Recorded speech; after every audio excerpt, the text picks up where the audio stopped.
এই গল্প কোনোদিন লিখবো বলে ভাবিনি। আসলে ব্যাপারটা ঠিক গল্প নয়, ঘটনাটা প্রায় 20 বছর আগের, কিন্তু মনে হয় যেন গতকালের।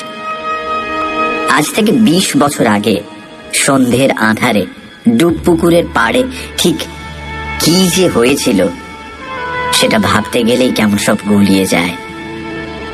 মনে হয় আমি কি সেদিন ঠিক দেখেছিলাম? পুকুরটার নাম ছিল ডুবপুকুর। গাঁয়ের সবাই বলতো ওটাই ডুব দিলে আর কেউ ওঠে না, তাই বেশ বদনাম ছিল পুকুরটার। সেই জন্যেই কি আমার মনটা যেদিন অন্যরকম ছিল, কেমন যেন গুলিয়ে গিয়েছিল। ফলে সহজ স্বাভাবিক যা দেখেছি তাকেই কল্পনার রং চড়িয়ে উল্টোপাল্টা অবাস্তব করে নিয়েছি। কিন্তু ব্যাপারটা আমি তো একা দেখিনি। আজকের খবরের কাগজে দেখলাম চিঠিপত্র বিভাগে কল্পনা আর বাস্তব নিয়ে পাঠকদের মধ্যে তুমুল বিতর্কের আসর বসে গেছে। প্রায় সকলেই লিখেছেন অলৌকিক বলে কোনো ব্যাপার নেই। যারা অলৌকিকের কথা বলেন তারা হয় মিথ্যে কথা বলেন অথবা নিজেদের কল্পনাকে অলিক দর্শন কিংবা অলৌকিক বাস্তব বলে চালিয়ে দেন। সব মিলিয়ে ব্যাপারটা নাকি নিছকই সোনার পাথর বাটি। নিজেকে মিথ্যেবাদী বলে ভাবতে আমার কষ্ট হয়, আর সেরকম কিছু কল্পনা বিলাসীও আমি নই। তাই কাগজের চিঠিপত্রগুলো পড়ে মনে মনে বেশ রাগই হলো। তখন ঠিক করলাম ছোটবেলায় দেখা বিচিত্র ঘটনাটার কথা সবাইকে জানাবো। আমার এই গল্প পবনকে নিয়ে। পবন ছিল আমাদের বিজয়ী সংঘের 1 নম্বর ফুটবলার। ওর শটে যা জোর, তাতে উড়ন্ত কাক ছিল অতি সহজে ঘায়েল হয়ে যেতে পারে। একবার মনসাডাঙ্গা নেতাজি সুভাষ সংঘের সঙ্গে আমাদের ফুটবল ম্যাচ হয়েছিল। খেলা শেষের মিনিট 10 আগে একটা পাস পেয়ে পবন বল পায়ে বুলেটের মতো ছুটতে শুরু করলো। ওর পেছনে ধাওয়া করলো নেতাজি সংঘের 3 জন খেলোয়াড়, কিন্তু বলটা পবনের পায়ে আঠার মতো লেগে রইল, আর পবন শরীরটাকে বাঁকিয়ে চুরিয়ে দিব্যি পৌঁছে গেল পেনাল্টি বক্সের মাথায়। তারপর সামান্য কাত হয়ে ডান পায়ে প্রচন্ড একটা শট নিল। বলটা ওদের গোলকিপার রমাপদ কোল কুঁজো হয়ে সরাসরি রুখে দিল। সংঘর্ষে কেমন একটা ভোঁতা শব্দ হলো এবং পরক্ষণেই ঘটে গেল সেই আশ্চর্য ঘটনা। রমাপদকে পেছনে প্রায় উড়িয়ে নিয়ে গেল বলটা। গোল গোল চিৎকারে গোটা মাঠ হই হই করে উঠল। নেটের ভেতরে রমাপদ চিৎপাত হয়ে পড়েছিল, ওর কোনো হুঁশ ছিল না। সুতরাং খেলা সেখানে বন্ধ হয়ে গেল। তারপর রমাপদকে নিয়ে ডাক্তার, হাসপাতাল ছোটাছুটি। খবর পেয়েছিলাম পুরোপুরি ভালো হয়ে উঠতে রমাপদর নাকি 4 মাস সময় লেগেছিল। আমাদের গাঁয়ের ভালো নাম নসিপুর, ডাক নাম ডাকাতে গাঁ। কারণ আমাদের গাঁয়ে 12 মাসে 13 বার ডাকাতি হয়। এত ঘন ঘন ডাকাতি হওয়ার ফলে ডাকাতির ব্যাপারটা আমাদের একেবারে গা সওয়া হয়ে গেছে। কতবার যে আমরা ডাকাত দেখেছি তার কোনো হিসেব নেই। তবে সেই সব ডাকাতের চেহারা মোটেই ওই হাতে লাঠি, মাথায় ঝাঁকড়া চুল, কানে তাদের গোঁজা জবার ফুল এসবের মতো বা রঘু ডাকাতের মতো নয়। অতি সাধারণ কালো কালো চেহারা, দেখে এমনিতে ডাকাত বলে মনেই হয় না। তবে তাদের হাতে লাঠির বদলে থাকে ছুরি, বোমা আর পাইপ গান। আমাদের গাঁয়ে 4টে ধানকল আর 3টে কোল্ড স্টোরেজ আছে। ডাকাতি যা হওয়ার বেশিরভাগ ওখানেই হয়, আর কখনো কখনো 2-5 ঘর বড় লোকের বাড়িতে। আমাদের গাঁয়ের শেষে বট, অশ্বত্থ, শাল, শিশুর জঙ্গল। সেখান থেকে জ্বালানি কাঠ কেটে এনে অনেকেই দিন গুজরান করে। সেই জঙ্গলে বাঘ না থাকলেও শেয়াল, বনবেড়াল আর 2-4টে ভাম তো আছেই। ডাকাতরা ডাকাতি করে সবসময় ওই জঙ্গল দিয়েই পালায়। একদিন সন্ধ্যের মুখে, তখন আমরা সবে খেলা শেষ করেছি, আমাদেরই এক বন্ধু পিলু এসে খবর দিল যে শেখ শাহাবুদ্দিনের কোল্ড স্টোরেজে নাকি ডাকাতি হয়েছে। এ কথা শুনেই পবন আমাকে বলল, চল তো আনু, ডাকাতগুলোকে ফলো করে দেখি ওরা পালিয়ে কোথায় যায়। চল চল চল। পবন আমাদের পাশের গ্রাম মারাই কুড়ায় থাকে, কিন্তু পরে আমাদের গাঁয়ের হাই স্কুলে, তাই আমাদের বন্ধু হয়ে গেছে। ওর চেহারা কালো, খানিকটা ঢ্যাঙার দিকে, তবে গায়ে জোর আছে, আর পেশিগুলো সবসময় চকচক করে। ওর শটে যেমন জোর, মনের জোরও বোধ হয় তেমনই। নইলে কেউ ডাকাতদের পিছু পিছু যাওয়ার কথা বলে? অবশ্য ও সব সময় বলে, ছি ছি ছি, তোদের লজ্জাও করে না? তোদের গায়ের নাম ডাকাতে গাঁ হয়ে গেছে, ছি। আমি রাজি হচ্ছি না দেখে পবন আমার হাত ধরে রীতিমতো টানাটানি শুরু করে দিল। শেষ পর্যন্ত আমি, পিলু, মিলন আর পবন এই 4 জন মিলে রওনা হলাম। সময়টা ছিল বর্ষাকাল। আমরা মাঠে ফুটবল খেলছিলাম, তাই সকলেরই পরনে হাফ প্যান্ট আর সারা গায়ে পায়ে কাদা। ফুটবলটা বগল দাবা করে ওই অবস্থাতেই আমরা জঙ্গলের দিকে এগোলাম। লোকের মুখে শুনে শুনে আমরা মোটামুটি জানতাম ডাকাতরা কোন পথ ধরে পালায়, তাই গাছগাছালির ফাঁক ফোকর দিয়ে আমরা এগিয়ে চললাম। পবন আমাদের সকলের আগে। তখনও পুরোপুরি অন্ধকার নেমে আসেনি। তার আগেই যাতে আমাদের অভিযান শেষ হয়, তার জন্য আমরা পবনকে তাড়া দিচ্ছিলাম। জল কাদা আগাছার মধ্যে মিনিট 5 পথ পেরোতেই আমরা ডুব পুকুরে পৌঁছে গেলাম। জঙ্গলের মধ্যে হঠাৎই বেশ খানিকটা ফাঁকা জায়গা, তারই মাঝে বেশ বড় সড়ো একটা পুকুর। অন্য সময় জল তেমন না থাকলেও এখন বর্ষার জলে ঢলঢল। পুকুর পাড়ে 2-4টে বড় বড় গাছ। অন্ধকার নামার আগেই ব্যাঙের দল ডাকাডাকির কাজ শুরু করে দিয়েছে।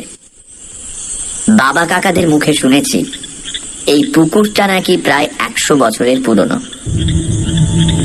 পুকুর থেকে খানিকটা দূরেই দাঁড়িয়ে আছে একটা ভাঙা পোড়ো বাড়ি। তার কোনো দেওয়ালি অক্ষত নেই, কোথাও অর্ধেক, কোথাও বা সিকি ভাগ কোনো রকমে দাঁড়িয়ে আছে। মাথার ছাদও সেই কোন কালে ধসে পড়ে গেছে। সুতরাং বর্ষায় ও বাড়িতে মাথা গোঁজার ঠাঁইও খুঁজে পাওয়া দায়। গাঁয়ের গরিব লোকেরা যার যখন দরকার এ বাড়ির গাঁথুনির ইট খসিয়ে নিয়ে যায়। ইটগুলোর চেহারা কেমন পাতলা, ছোট মাপের, দেখেই বোঝা যায় বহু কালের পুরনো। শুনেছি এ বাড়িটা নাকি এককালে রাজবাড়ি ছিল। ভিনদেশীরা হানা দেওয়ার সময় বাড়ির মা বোনেরা নিজেদের মান বাঁচাতে গলায় কলসি বেঁধে এই পুকুরে ঝাঁপ দিয়েছিল। তারপর থেকেই এই পুকুরটার নাম ডুব পুকুর। সবাই বলে এই পুকুরে ডুব দিলে কেউ আর ওঠে না। এখন ডুব পুকুরের পাড়ে দাঁড়িয়ে এসব কথা মনে পড়ছিল, আর আমার কেমন জানি গা ছমছম করছিল। মনের ভেতরে ডাকাতের ভয় চাপা পড়ে গিয়ে ভূতের ভয় মাথা চাড়া দিচ্ছিল। পবনের ঠেলায় পড়ে ডাকাতদের খোঁজে এদিক ওদিক খানিকক্ষণ ঘোরাঘুরি করলাম আমরা। পবন সাহস করে এক ছুটে পোড়ো বাড়িটাও একবার চক্কর মেরে এলো। সন্ধ্যের ঘোলাটে আধার পা টিপে টিপে নেমে আসছিল। আমাদের দেখতেও বেশ অসুবিধে হচ্ছিল। তারই মধ্যে মিলন হঠাৎ সাপ সাপ সাপ বলে চেঁচিয়ে উঠল। ওর ইশারা মতো তাকিয়ে দেখি কালচে রঙের একটা মোটা সাপ সরসর করে ডুব পুকুরের জলে নেমে যাচ্ছে। আমি বললাম, পবন চল, ঢের হয়েছে, পরের দিন আলো এসে খোঁজ করা যাবে। আমার কথা শুনে পবন হেসে বলল, কার খোঁজ করবি? ডাকাতরা কি তোর হাতে ধরা দেওয়ার জন্য দিনের বেলা সে পুকুর পাড়ে বসে থাকবে? তারপর আমার পিঠ চাপড়ে বলল, আরে ভয়ের কিচ্ছু নেই রে। বর্ষার সময় এই পুকুরটায় সাপ কিলবিল করে। দেখ, বর্ষায় ওদের গর্তে জল ঢুকে পড়ে বলে ওরা বাইরে বেরিয়ে আসে। তাছাড়া এই সময়টায় ব্যাঙের লোকটা তো আছেই। পিলু বলল, বলছি কাল দিনের বেলা এলেও তো ডাকাতদের খোঁজ খবরটা পাওয়া যেত, তাই না? আমি বললাম, তার মানে? পবনও অবাক হয়ে পিলুর দিকে তাকিয়েছে। পিলু হেসে বলল, আরে এটা তো জলের মতো সহজ। দেখ, কাল মর্নিং এ এসে ডাকাতদের পায়ের ছাপ দেখতে পাবি। তারপর থানায় খবর দিলি দারোগা বাবু সবকটাকে অ্যারেস্ট করে ফেলবে, ব্যাস। পবন বিরক্তির একটা শব্দ করে বলল, দারোগা বাবু কিছুই করবে না, সে ডাকাতির বকরা পায়। ডাকাতগুলো যদি আমাদের মাঠের উপর দিয়ে পালাতো তাহলে খুব ভালো হতো। মিলন বোকার মতো জিজ্ঞেস করলো। কেন? বোকার মতো বললাম এই কারণে যে ডাকাতদের উপর পবনের প্রচন্ড রাগের কথা আমাদের ক্লাবের সবাই জানে। মিলনের প্রশ্নের উত্তরে পবন বলল, ওরকম একটা মৌকা পেলে না ডাকাতগুলোকে একবার দেখে নিতাম আমি। আমরা তিনজনে এক অদ্ভুত সমীহের চোখে পবনের দিকে তাকিয়ে রইলাম। তারপর আর দেরি না করে ফিরে চললাম বাড়ির দিকে। আমি মনে মনে ভগবানকে ডাকছিলাম আর বলছিলাম, ডাকাতরা যেন কখনো আমাদের খেলার মাঠের উপর দিয়ে না পালে বাবা। ভগবান যে আমার প্রার্থনা শোনেননি সেটা দিন 20 পরেই টের পেলাম। ডাকাতির কাজ সেরে ডাকাতরা সাধারণত জঙ্গলে ঢুকে ডুবপুকুরের পাশ দিয়ে পালায়। জঙ্গল এলাকার শেষে সরসী নামে একটা নদী আছে। নদীটা সরু মাপের হওয়ায় তার উপরে নানা জায়গায় কাঠের সাঁকো বাঁধা সহজ হয়েছে। ডাকাতরা এই নদী পেরিয়ে বিঠুলা গায়ে ঢুকে পড়ে, তারপর সেখান থেকে এদিক ওদিক ছড়িয়ে যায়। একদিন বিকেলে আমরা মাঠে ফুটবল ম্যাচ খেলছি। পবন এর মধ্যে দুটো অবিশ্বাস্য গোল করে ফেলেছে। হঠাৎই শুনতে পেলাম বোমার শব্দ। আমরা বেশ অবাক হয়ে খেলা থামিয়ে দাঁড়িয়ে পড়েছি। দূরে তাকিয়ে দেখি সাদা ধোঁয়ার তাল মেঘের মতো ভেসে উঠছে শূন্যে। কয়েকজন লোক সেদিক থেকে তীর বেগে ছুটে আসছে আমাদের মাঠের দিকে, আর তাদের খানিকটা পেছনে তাড়া করে আসছে একদল লোক। তারা বলে গলা ফাটিয়ে চিৎকার করছে। ব্যাপারটা বুঝতে কোনো রকম অসুবিধে হলো না। ডাকাতি করে পালানোর সময় আমাদের গাঁয়ের লোকেরা টের পেয়ে দল বেঁধে ডাকাতদের তাড়া করেছে। বোমার ভয়েও তারা পুরোপুরি পিছিয়ে যায়নি, কিন্তু এরপরই তারা ভয় পিছিয়ে গেল, কারণ ডাকাত দলের একজন হঠাৎই ঘুরে দাঁড়িয়ে পাইপ গানের মতো কি একটা থেকে গুলি ছুঁড়ল। আরেকজন হাত ঘুরিয়ে বলের মতো একটা বোমা ছুঁড়ে দিল। কান ফাটানো শব্দ আর ধোঁয়ায় কিছুক্ষণ ভালো করে দেখতে পেলাম না। তারপরই দেখি তাড়া করে আসা দঙ্গলের একজন লুটিয়ে পড়েছে, আর তাকে কাঁধে তুলে নিয়ে কয়েকজন পালানোর চেষ্টা করছে। প্রথম বোমা পড়ার পর গাঁয়ের লোকজনের ভিড় ফিকে হয়ে গিয়েছিল। তার উপর দ্বিতীয় বোমা এবং গুলির ঘটনা ঘটতেই তারা ঊর্ধ্বশ্বাসে পেছন ভিড়ে দৌড়তে শুরু করলো। ডাকাত দলের 4 জন তখন ছুটতে ছুটতে আমাদের মাঠের ওপরে চলে এসেছে। মাঠটা পেরিয়ে আরো 100 গজ মতন এগোলেই জঙ্গল। সেখানে একবার ঢুকে পড়তে পারলেই ডাকাতদের আর কোনো চিন্তা নেই। কিন্তু ব্যাপারটা ঠিক সেরকম হলো না, কারণ ওদের সমস্ত ছক ওলট পালট করে দিল পবন। ফুটবলটা মাঠের মাঝে চুপচাপ পড়েছিল। পবন হঠাৎই বুলেটের মতো ছুটে এসে বলটায় প্রচন্ড এক শট মারল।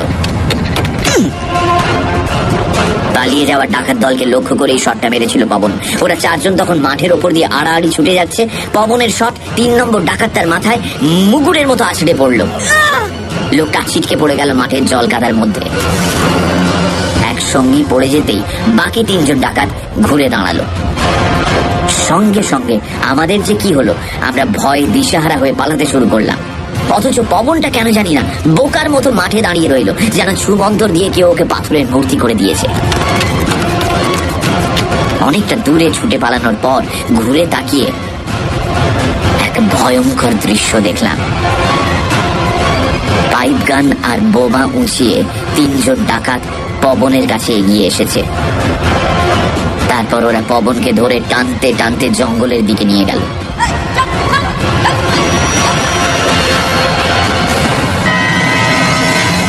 আমরা ভেবে উঠতে পারছিলাম না এখন কি করা উচিত। কেউ কেউ বলতে লাগলো, চল দৌড়ে গিয়ে থানায় খবর দি। আবার অন্য কেউ বলল, আরে না না, চিন্তার কিছু নেই, দেখবি ওরা পবনকে 2-4 ঘা দিয়ে ছেড়ে দেবে। কিন্তু ডাকাতটা যদি পবনের শটে ঘায়ল হয়ে মরে গিয়ে থাকে? মিলন কাঁদো কাঁদো স্বরে প্রশ্ন করলো। আমি বললাম, ডাকাতটা বোধহয় মরেনি, যেভাবে ওকে ধরে ধরে নিয়ে গেল তাতে মনে হলো মাথা টাথা ঘুরে খানিকক্ষণের জন্য অজ্ঞান হয়ে গিয়েছিল। পিলু বলল, দেখবি ওরা পবনকে সেরকম কিছু করবে না। মিলন বলল, কেন? দেখলি তো কিভাবে পাইপ গান বুকে ঠেকিয়ে ওকে নিয়ে গেল। আরে এটা তো জলের মতো সহজ। দেখ, ওরা এইমাত্র একজনকে হাফ মার্ডার করেছে, সেকেন্ড টাইম আর রিস্ক নেবে না। পিলুর কথায় আমি, মিলন আর অন্য বন্ধুরা সান্ত্বনা খুঁজে পেতে চাইলাম, আর আমি গোপনে ভগবানকে ডাকতে লাগলাম। মাঠের ধারে তখন গাঁয়ের লোকজন জড়ো হয়ে প্রচন্ড হইচই চলছে। আমাদের চেঁচামেচিতে থানায় খবর দিতে লোক ছুটল। আমরাও দল বেঁধে টর্চ নিয়ে ঢুকে পড়লাম জঙ্গলে। দুরু দুরু বুকে পবনের নাম ধরে ডাকতে লাগলাম, পবন, পবন, পবন, এই পবন, পবন, কিরে পবন, পবন, এই পবন। ডাকতে ডাকতে আমার কান্না পেয়ে যাচ্ছিল। জল কাদার মধ্যে প্রায় ঘন্টাখানেক চেষ্টা করেও আমরা পবনের কোনো হদিশ পেলাম না। তখন বেজায় মন খারাপ করে আমরা আবার ফিরে চললাম গায়ের দিকে। মারাই কুড়ায় পবনের মা বাবাকে কেউ খবর দিতে গেছে কিনা কে জানে। আমাদের সঙ্গের লোকজন ডাকাতদের অত্যাচার নিয়ে নানান কথা বলেছিল, কিন্তু সেসব আমার মাথায় ঢুকছিল না। আমি শুধু পবনের কথা ভাবছিলাম, ওর দুঃসাহসের কথা ভাবছিলাম, আর একই সঙ্গে একরাশ দুঃখ বুকের ভেতর জমাট বেঁধে যাচ্ছিল। কিন্তু অন্ধকার খেলার মাঠটা বেরোনোর সময় টর্চের আলোয় আমরা পবনকে দেখতে পেলাম। আচমকা ওকে দেখে ভূত দেখার মতো চমকে উঠলাম। পবন, পবন, তুই? ও হেসে বলল, হ্যাঁ রে, এবারেও হেরে গেলাম, ওরা পালিয়ে গেল। পবনের মুখে হাতে কালশিটের দাগ, বাঁ চোখের ওপরটা ফুলে রয়েছে, সামান্য রক্ত বেরোচ্ছে সেখান থেকে। বুঝলাম ডাকাতরা ওকে বেধড়ক মার মেরেছে, শুধু প্রাণে মারেনি এই যা। পিলুর কথা সত্যি হয়েছে দেখে আমার ভালো লাগলো, আর ভগবান এবারে অন্তত আমার প্রার্থনা শুনেছেন। আমি পবনের হাত চেপে ধরে কেঁদে ফেললাম। ও সামান্য যন্ত্রণা শব্দ করে ওই অবস্থাতেও আমাকে সান্ত্বনা দিল। কাঁদিস না আনু, কাঁদিস না। এক মাঘে শীত যায় না, ডাকাতগুলোকে আমি দেখে নেব, কিছুতেই ছাড়বো না। যখন তখন ডাকাতি করে বেড়াবে, এটা কি মগের মুলুক নাকি? হ্যাঁ, সবাই পবনকে ঘিরে ধরে নানা প্রশ্ন করতে লাগলো। আমরা দু তিনজন বললাম, আরে ওকে আগে ডাক্তারখানায় নিয়ে যাওয়া দরকার, দেখছেন না ওর কি অবস্থা, তার মধ্যে ওকে প্রশ্ন, ডাক্তারের কাছে নিয়ে চলুন আগে। পবন সে কথা শুনে বলল, না না, আমি এখন বাড়ি যাব, না হলে মা বাবা চিন্তা করবে। আমার জেঠু অনেক টোটকা জানে, সেই ওষুধ দিয়ে দেবে। এই চল, আমরা তোকে বাড়ি পৌঁছে চল চল চল চল চল চল। আমাদের এই প্রস্তাবটা খারিজ করে দিল পবন। বলল, কোনো দরকার নেই, আমি আমি একাই চলে যাব, এই জঙ্গলের মধ্যে দিয়ে শর্টকাট মেরে দেবো। আর শোন, আমি আমি কটা দিন না বাড়ি ছেড়ে বেরোবো না। হ্যাঁ, স্কুলেও যাব না, খেলতেও আসবো না, ভাবছি একটু একটু রেস্ট নেব। ব্যাটারা আমাকে খুব মার মেরেছে। মিলন মিনমিন করে বলল, এর মধ্যে যদি ডাকাতরা আবার অ্যাটাক করে? পবন ঝাঁঝিয়ে উঠে বলল, অ্যাটাক করলে তোরাও দল বেঁধে অ্যাটাক করবি। দেখলি তো 100টা কেমন একটাকে কাজ করে দিয়েছিলাম, তোরা সবাই মিলে ডাকাতগুলোকে তাড়া করতে পারবি না? তারপরে তো আমি আছি। পবনের তেজ আর সাহস আমাদের মধ্যে কেমন যেন বীরের ভাব জাগিয়ে তুলছিল। মনে হচ্ছিল খুব সহজেই আমরা দল বেঁধে ডাকাতদের তাড়া করতে পারি। আমাদের যথেষ্ট পরিমাণে সাহস জুগিয়ে পবন চলে গেল। সামান্য ঘুরিয়ে হেঁটে ওর শরীরটা অন্ধকারে মিলিয়ে গেল। সবাই পবনের সাহস নিয়ে নানা আলোচনা করতে লাগলো। পবন আমাদের বন্ধু এই কথা ভেবে গর্বে আমাদের বুক ফুলে উঠল। বারবারই মনে হতে লাগলো, পবন একা যে কাজ করতে পারে, আমরা সবাই মিলে সেই কাজ করতে পারবো না? আমরা ডাকাতে গায়ে থাকি, এটা কি কম অপমান? অথচ অন্য গাঁয়ের ছেলে হয়ে পবন সেই অপমানের বিরুদ্ধে একা রুখে দাঁড়াচ্ছে। সেই রাতেই আমরা বিজয়ী সংঘের ছেলেরা শপথ নিলাম, ডাকাতদের আমরা সহজে ছেড়ে দেব না। দেখা যাক কত ধানে কত চাল, তার উপর পবন তো আছেই। বেশি দিন অপেক্ষা করতে হলো না। ঠিক 12 দিনের মাথাতেই 5 ডাকাতের মুখোমুখি হলাম আমরা। না, ব্যাপারটা ঠিক মুখোমুখি বলা যায় না, কারণ ওরা মাঠের উপর দিয়ে খুব জোরে পা চালিয়ে সটকে পড়ছিল জঙ্গলের দিকে। আর আমরা তখন খেলা টেলা সেরে গল্প গুজব মাঝপথে থামিয়ে চটপট পা চালিয়েছি বাড়ির দিকে।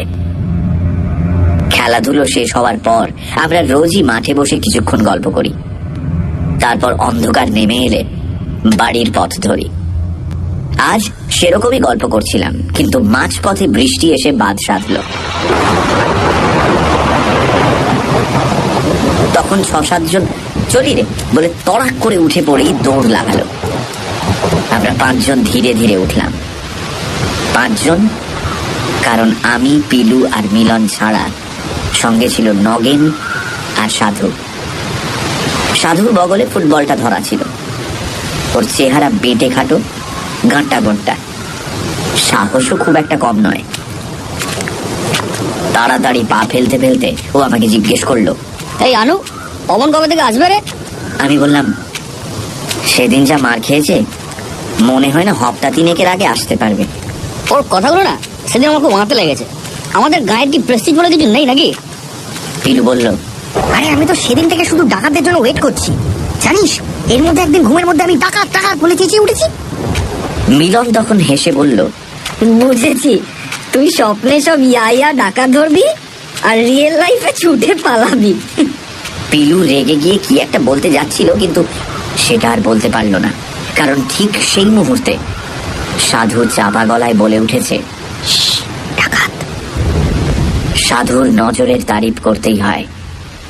ওই ঝিরঝির বৃষ্টির মধ্যে প্রায় 40 হাত দূরে আবছা অন্ধকারে 5টা কালো কালো ছায়াকে ও ঠিক লক্ষ্য করেছে। লক্ষ্য করার 2টো কারণ খুঁজে পেলাম। প্রথমত, একটা ছায়ার হাতে সাদা রঙের বড় সড়ো একটা পোটলা ছিল। আর দ্বিতীয় কারণ হলো 3 নম্বর ছায়াটা খুঁড়িয়ে খুঁড়িয়ে চলছিল।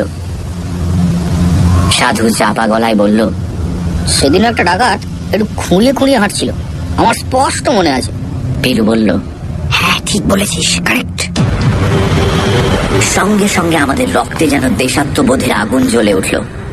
ফুটবল ছুঁড়ে ফেলে যে যেমন পারলাম বড় বড় ইট পাথর কুড়িয়ে নিলাম। সাধু কোথা থেকে একটা শুকনো গাছের ডাল জোগাড় করে নিল। তারপর আমরা পাগলের মতো বলে হই হই চিৎকার জুড়ে দিলাম, আর একই সঙ্গে ইট পাথরের টুকরো ছুঁড়ে মারতে লাগলাম ডাকাতদের দিকে।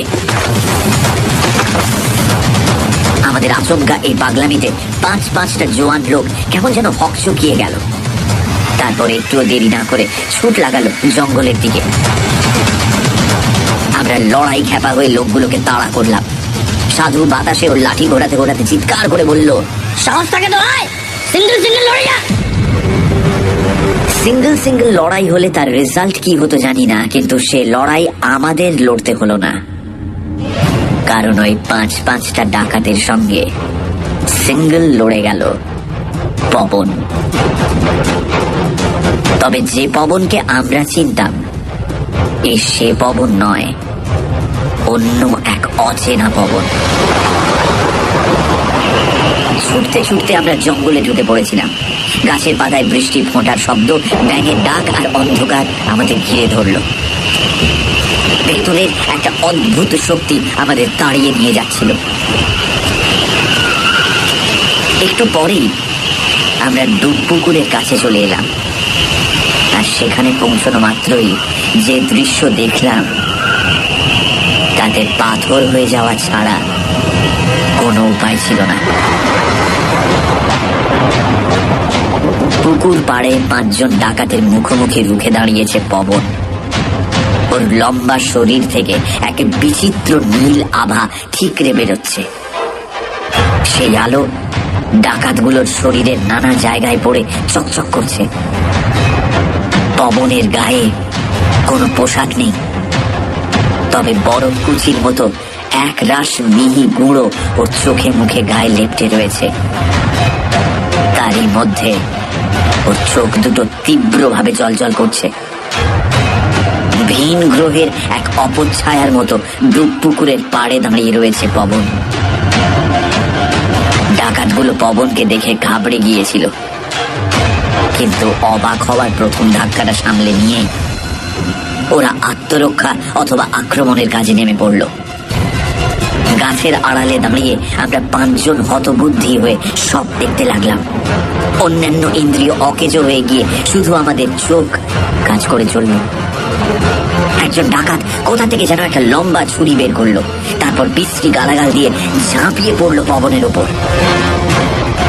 পবনের হাত দুটো পেছনে লুকিয়ে রাখা ছিল বলে এতক্ষণ কিচ্ছু দেখতে পাইনি, কিন্তু ছুরি হাতে ডাকাতটা ওর দিকে এক পা এগোতেই পবন অদ্ভুত ভাবে শরীরটাকে নাচিয়ে ঢঙে দুলিয়ে চোখের পলকে ওর হাত দুটো উঁচিয়ে ধরলো ডাকাতটার মুখের সামনে, যেন এক্ষুনি আক্রোশের থাবায় সব ছিন্ন ভিন্ন করে দেবে। ওর হাত দুটো দেখা মাত্রই আমাদের বুকের ভেতরটা কেমন ঠান্ডা হয়ে গেল। পবনের 2 হাতের 10 আঙুলের জায়গায় হিল হিল করছে 10টা লিকলিকে কালো সাপ।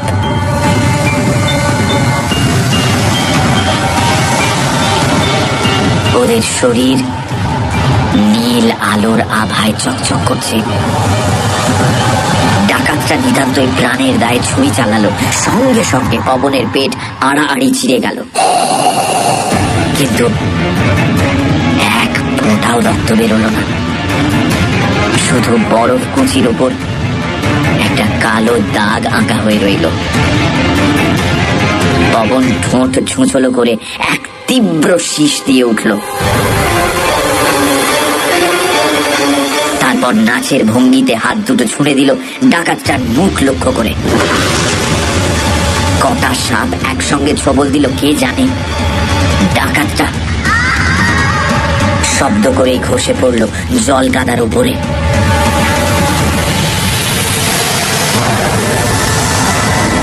ব্যাঙের ডাক ছাপিয়ে 10টা সাপের ফোঁস ফোঁস শব্দ আমরা শুনতে পাচ্ছিলাম। শিকার করার নেশায় সাপগুলো যেন উল্লাসে পাগল হয়ে গেছে। পবন তখন বিচিত্র মুদ্রায় হাত ঘোরাচ্ছিল আর এই পাশ ওপাশ তাকাচ্ছিল তীব্র চোখে। দ্বিতীয় একটা ডাকাত ওকে লক্ষ্য করে বোমা ছড়লো। ও নিমেষে সাপের আঙুল দিয়ে লুফে নিল বোমাটাকে, তারপর হাত ঘুরিয়ে ওটা ছুড়ে দিল ডুব পুকুরের জলে। ঝপাং করে একটা শব্দ হলো, আর সে শব্দের রেশ মিলিয়ে যাওয়ার আগেই পবন আবার তীব্র শীষ দিয়ে উঠল। একই সঙ্গে ওর বাঁ হাত ছোবল বসিয়ে দিল দ্বিতীয় ডাকাতটার গলায়। একজন ডাকাত পাইপ গান চালালো পবনকে তাক করে। পবনের বরফের পাউডার মাখা শরীরে একটা কালো ফুটো তৈরি হলো, কিন্তু ওই পর্যন্তই। তারপরে আবার শীষের শব্দ, আঙুলের ছোবল এবং তৃতীয় ডাকাতের গল্প শেষ। আর কয়েক সেকেন্ডের মধ্যেই শীষ দিয়ে নাচের মুদ্রায় হাত নেড়ে বাকি 2 জন ডাকাতদেরও খতম করলো পবন। তারপর হাত দুটো খুব ধীরে শূন্যে নাড়াতে লাগলো। ওর আঙুলের ডগার সাপগুলো শরীর বাঁকিয়ে চুরিয়ে হিস হিস শব্দে বাতাসে সাঁতার কাটতে লাগলো।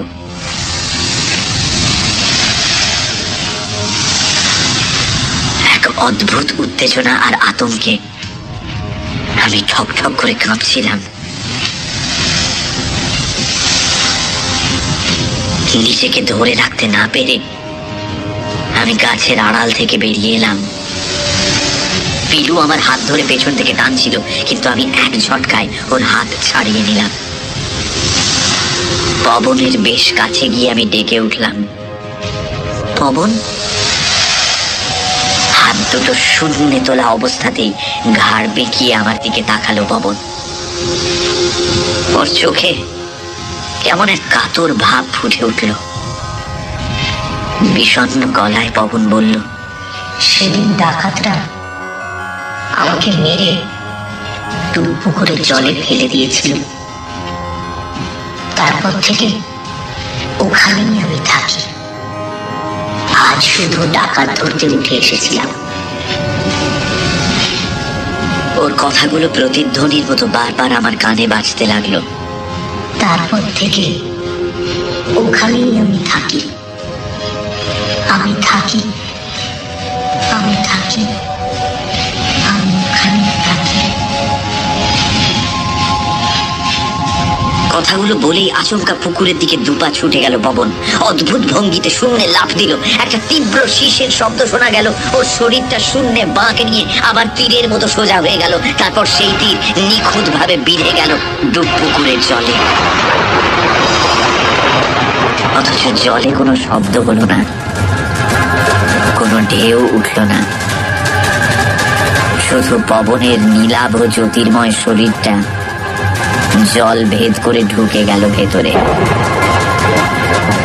অন্ধকার বৃষ্টি ভেজা রাতে সে এক অলৌকিক ট্রাপিজের খেলা।